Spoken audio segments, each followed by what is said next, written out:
आता आपण मेंढीपालन तर सर्वच करतोय, कोण आवडीने करतोय, कोण व्यवसाय म्हणून करतोय। पण कसं आहे ना की जी मेंढपाल वगैरे आपल्याकडे येतात आणि मेंढपाल जी मेंढीपालन वगैरे करताय, आता त्या पद्धतीने आपण शेड बीड बांधून व्यवस्थितपणे पद्धतशीर मेंढीपालन वगैरे करतोय। मेंढीपालन आपला सक्सेस पण आहे। पण कसं आहे ना की काही लोकांना असं होतंय की मेंढीपालन करतोय म्हणजे आपण मेंढपाल सारखंच झालोय, तर तसं नसतं।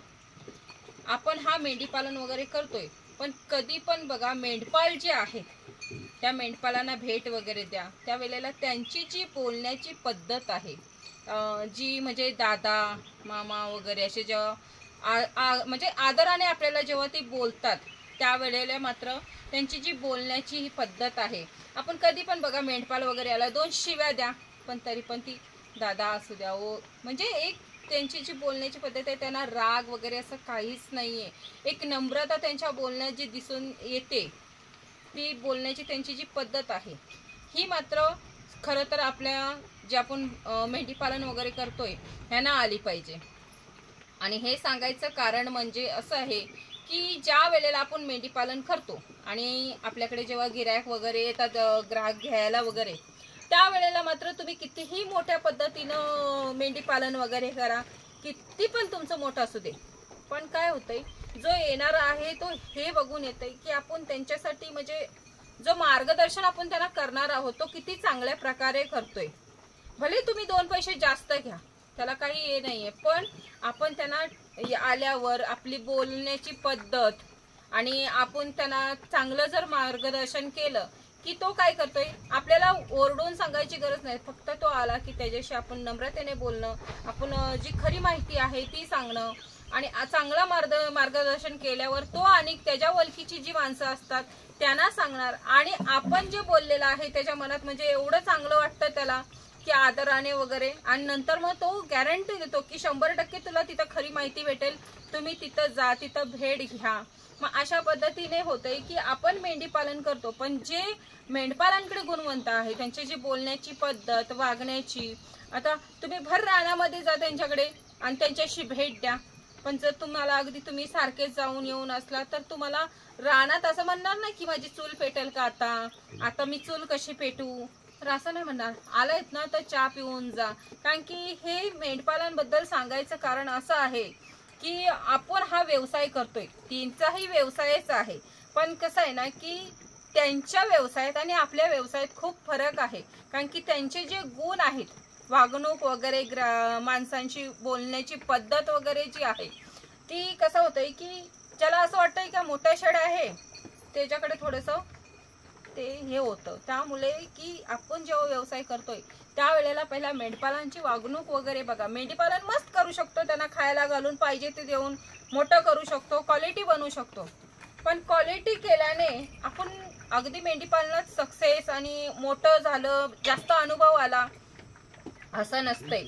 तर जे मेंढपाल आहेत त्यांच्याकडे जाऊन चहा पण ती पियाल्याशिवाय पाठवणार नाहीये, कारण की आम्ही मेंढपालांकडे येतो जातो, त्यामुळे आम्हाला माहिती मेंढीपालनवाल्यांचं जे आपण बोलतो वगैरे त्यावेळेला त्यांची जी शिस्त असते, जी नम्रता असते, कधी पण हा व्यवहार करते व्यवसाय करते वेळी आपल्याला तोंडात साखर ठेवून करायला लागतंय आणि डोकं आपल्याला फ्रीज सारखं थंड ठेवायला लागतंय, तरच हा व्यवसाय आपण छोटा असलं तरी ते तुम्हाला समोरच्याला आपण जो बोलतोय तो स्वतःहून सहकुशीने 2 रुपये जास्त देईल। पण जर तुमचं कितीही क्वालिटीचं असलं, फुकट न्या बोलला तरी नेणार नाहीत, कारण की आपला तोंड तसा असायला लागतो ह्या व्यवसायामध्ये। आणि हीच महत्वाची ही गोष्ट आहे या व्यवसायामध्ये की जेव्हा पण आपण व्यवसाय करतो, जेव्हा पण आपल्याकडे खरेदीला येतात, त्यावेळेला आपल्याला मात्र समोरच्याला चांगलं मार्गदर्शन केलं पाहिजे। ती आपल्यासाठी लांबनं टाइम काढून येतात, मग त्या टायमिंगसाठी आपण पण त्यांची थोडीफार काहीतरी मानपान राखला पाहिजे। उगीच ती आपल्याकडे येत नाही आहेत ना, तर त्यांना कुठे भेटणार नाहीत का, तर भेटतात, पण कसं होतंय की ती चांगलं शोधत येतात तर खरं आहे, पण नंतर आल्याच्या नंतर जी आपण त्यांना वागणूक देतो ती सर्वात महत्वाची आहे। आणि कसं आहे ना की माझ्याकडे जो येणारा व्यक्ती वगैरे आहे तो माझा ग्राहकच आहे, आणि तो ग्राहक म्हणूनच माझ्याकडे येतोय, तो काय असाच येत नाहीये, लांबनं वगैरे येत आहेत। त्यामुळे प्रत्येकाने पण, आणि मी सुद्धा तेच करते की जो येणारा आपला ग्राहक आहे आणि त्या ग्राहकच म्हणून चालते, आणि त्या ग्राहकाला जी काही प्रश्न विचारतील ती समोरनं, मग उलटी पालटी जी त्यांच्या मनाला वाटेल ते समाधान वाटेल असंच त्याचं उत्तर द्यायचं आहे.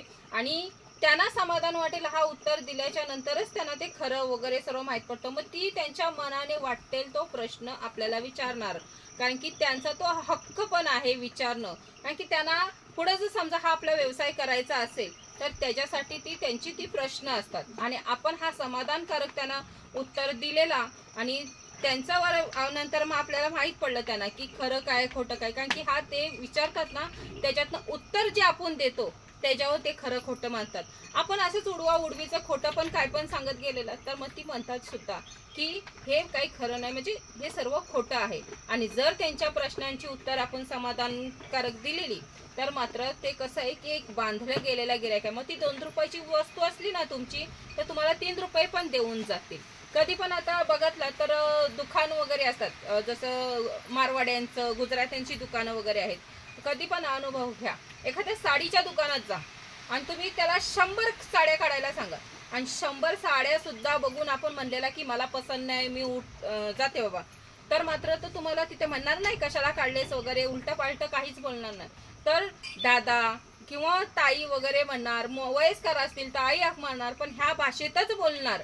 ताई आका वगैरे जे आहेत त्या हाकान मारणार आणि म्हणणार की तुम्हाला ह्या नाही ना पसंत तर मी अनेक दुसरी व्हेरायटी आहे ती दाखवतो, त्यातला पॅटर्न आवडतोय का बघा.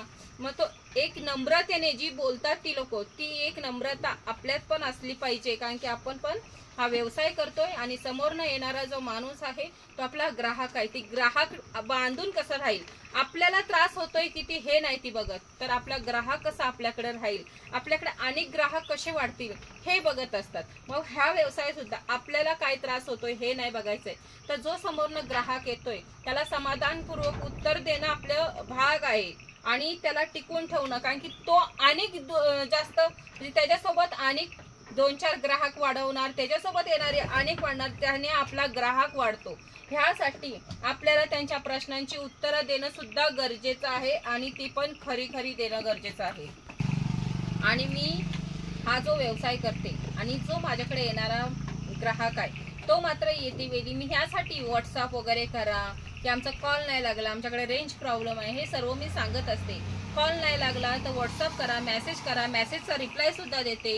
जर समजा आम्हाला कोण भेट द्यायला येत असेल तर आमची जी पर्सनल काही कामं असतील ती साईडला ठेवतो आणि येणाऱ्या व्यक्तीचा आम्ही वाट बघत असतो. मग दिवस गेला ना तर असा नाही विचार करत ह्या माणसामुळे आज माझा दिवस गेलेला आहे, तर तसं नाहीये. कारण की येणारा जो व्यक्ती आहे तो आपल्यासाठी खूप खास आहे. नाहीतर तुमच्याकडे येणारे ग्राहक आहेत आणि तुम्ही म्हणाल आज मला टाइम नाही, किंवा तो तुमच्या दरवाजात उभा असेल आणि तुम्ही जर तुमचीच पर्सनल कामं करत राहिलात, त्यांच्याकडे लक्ष नाही दिलात किंवा त्यांचा कॉल अटेंड नाही केला, तर मात्र हा जो व्यवसाय आहे हा व्यवसाय तुम्ही कितीही मोठा करा, क्वालिटी करा, त्या व्यवसायाला काहीही व्हॅल्यू नाहीये. आणि तुम्ही काय करणार असलं जर तुमच्याकडे ग्राहकच येणार नाही आणि ग्राहक जर आला नाही तुमच्याकडे तर तो व्यवसाय तुम्ही कुठवर हे कराल, कसं तुमचं जे मोठं केलेलं आहे ते कसं तुम्ही विकू शकाल. मग ह्यासाठी येणारा जो ग्राहक आहे त्याचा आदर करा, नाही तर मोठं करून ह्याची व्हॅल्यू अगदी 0 मध्ये आहे. मग तुम्ही कितीही हायफाय तुमचा शेड बांधा आणि कितीही क्वालिटीची सांभाळा, त्यांना काही करून केलात तरी मात्र ग्राहकाचा जर तुम्ही आलेल्या ग्राहकाचा जर मान ठेवू शकत नाही, त्याला जर चांगली खरी माहिती देऊ शकत नाही, त्याच्या येण्याचा तो पण लांबनं येतो माणूस आणि मग तो आपल्याकडे येतोय बोलल्यावर आपण जर त्याला किंमत नाही दिलेली तर हा व्यवसाय करूनच फायदा नाहीये. यासाठी जेव्हा पण हा व्यवसाय कराल ना तर मात्र एक लक्षात ठेवावे की आपण जो व्यवसाय करतोय त्याच्यासाठी आपल्याला ग्राहक जोडायचे आहेत आणि ते ग्राहक जोडताना आपल्याला कुठल्या पद्धतीत त्यांच्याशी बोललं पाहिजे. आणि त्या पद्धतीत बोलायसाठी जर कोणाला जर नसलच येत तर मात्र मेंढपालांकडून शिकून घ्या, ती मात्र चांगली शिकवतील की कसं बोललं पाहिजे. तुम्ही त्यांना हुडूस दुडूस करून बघा तुमच्या इकडे आल्यावर, मग मात्र तुम्ही समजू शकाल की त्याला कितीही तुम्ही हुडूस दुडूस केलात ना तरी ते दादा मामा काका राहू द्या असू द्या, माफी करा माफ द्या करा असं वगैरे बोलणार, पण ती उलटून कधीच बोलणार नाही तुम्हाला. तुम्ही कधी त्यांच्याकडे जा तरी तुमच्याकडे जरी गरीब असला तरी चहा पाणी केल्याशिवाय तुम्हाला सोडणार नाही तो. ही जी ती नम्रता आहे त्यांच्याकडे ती खूप चांगली आहे आणि ही शिकणं खूप महत्वाचं आहे. तरच हा व्यवसाय आहे तो आपण पुढे नेऊ शकतो. नाहीतर मग ह्या व्यवसायाला काही व्हॅल्यू नाही. तुम्ही कितीही मोठं केलात आणि ग्राहकाला जर जपलात नाही, त्याला जर टाइम दिला नाही, त्याचे जे प्रश्न आहेत त्याची तुम्ही जर उत्तर समाधानपूर्वक दिला नाही, तर मात्र तुमचा हा व्यवसाय मात्र पुढे चालूच शकणार नाही.